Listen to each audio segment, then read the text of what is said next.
तो देखिए, बड़ी खबर आपको बता रहे हैं। सुप्रीम कोर्ट ने अंतरिम जमानत दी है अरविंद केजरीवाल को। ईडी मामले में ईडी ने अरविंद केजरीवाल को गिरफ्तार किया था, जिसके खिलाफ अरविंद केजरीवाल ने सुप्रीम कोर्ट में याचिका दायर की थी, जिसके बाद सुप्रीम कोर्ट की तरफ से कहा गया है चूंकि अरविंद केजरीवाल लंबे वक्त से पहले ही जेल में वक्त बिता चुके, ऐसे में ईडी वाले मामले में उन्हें अंतरिम जमानत दी जाती है। लेकिन समझिए इस बात को, अरविंद केजरीवाल अभी जेल में ही मौजूद रहेंगे क्योंकि अभी वो सीबीआई का केस भी उनकी तरफ से चल रहा है। ऐसे में सीबीआई की गिरफ्त में अरविंद केजरीवाल अभी बने रहेंगे। भावना सिसोदिया हमारे साथ जुड़ चुके हैं ज्यादा जानकारी के लिए। भावना, अरविंद केजरीवाल को राहत तो मिली है, या फिर यूं कहे कि जीत तो हुई है इस केस में, लेकिन राहत अभी पूरे तरह से नहीं मिली है क्योंकि जेल में ही रहना पड़ेगा अभी।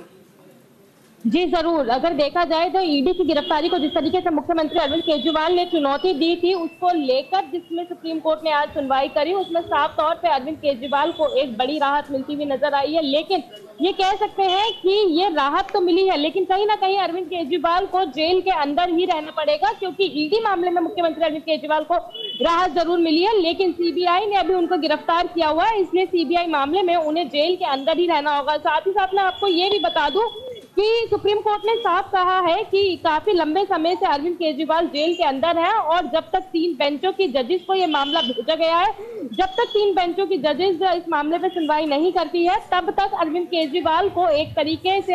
राहत दी गई है। अंतरिम जमानत जो है अरविंद केजरीवाल को दी गई है। कई चीजों का मद्देनजर रखते हुए कोर्ट की तरफ से जो है ये फैसला लिया गया है, क्योंकि कोर्ट ने साफ तौर पे ये कहा है कि धारा 19 पीएमएलए के अनुरूप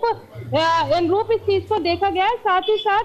इस बात पर भी विचार किया गया था कि आवश्यकता गिरफ्तारी की जो है आवश्यकता है या नहीं है। तो मतलब तमाम चीजों को मद्देनजर रखते हुए जो है सुप्रीम कोर्ट ने एक बड़ा फैसला लिया है जो कि अरविंद केजरीवाल को राहत देने वाला है। वहीं निचली अदालत की बात की जाए तो निचली अदालत ने भी मुख्यमंत्री अरविंद केजरीवाल को जमानत दी थी, लेकिन कहीं ना कहीं हाईकोर्ट ने निचली अदालत के फैसले पर रोक लगा दी थी, जिसके बाद निगाहें हाईकोर्ट की तरफ होंगी क्योंकि हाईकोर्ट में ये मामला भी है कि देखना होगा कि सीबीआई ने जो अरेस्ट किया उन्हें, उसमें राहत मिलती नहीं, क्योंकि असल राहत तो वही रहेगी। इसे तो हम जीत के तौर पर देख सकते हैं।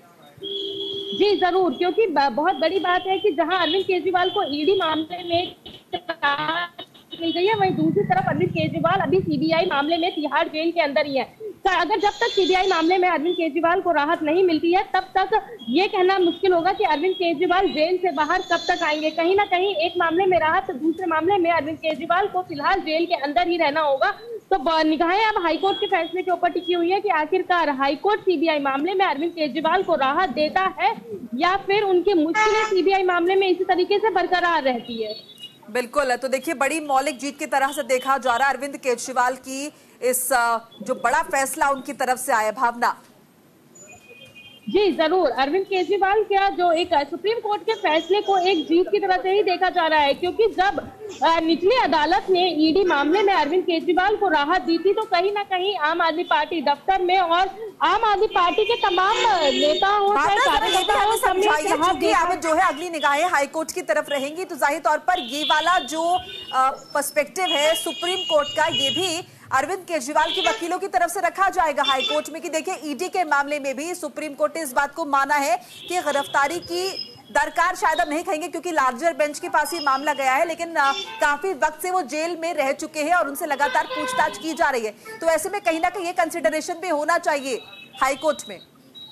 जी जरूर, अगर देखा जाए जिस तरीके से सुप्रीम कोर्ट ने ईडी मामले में अरविंद केजरीवाल को राहत दी है, तो सीबीआई मामले में जो है आप अरविंद केजरीवाल के वकील इस बात को जरूर रख सकते हैं, क्योंकि देखा जाए तो ईडी मामले में अरविंद केजरीवाल को 21 मार्च को ईडी ने गिरफ्तार किया था, जिसके बाद कहीं ना कहीं ईडी अब तक किसी भी तरीके का पुख्ता सबूत अरविंद केजरीवाल के खिलाफ नहीं रख पाई है। तो कहीं ना कहीं इसको आधार बनाते हुए हाईकोर्ट में अरविंद केजरीवाल के वकील सीबीआई मामले में इस बात को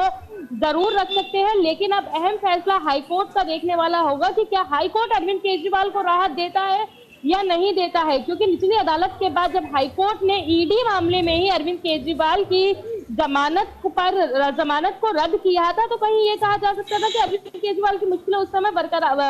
गई थी। लेकिन जिस तरीके से अब ईडी मामले में ही सुप्रीम कोर्ट ने अरविंद केजरीवाल को राहत दी है, तो अब हाईकोर्ट से सीबीआई के मामले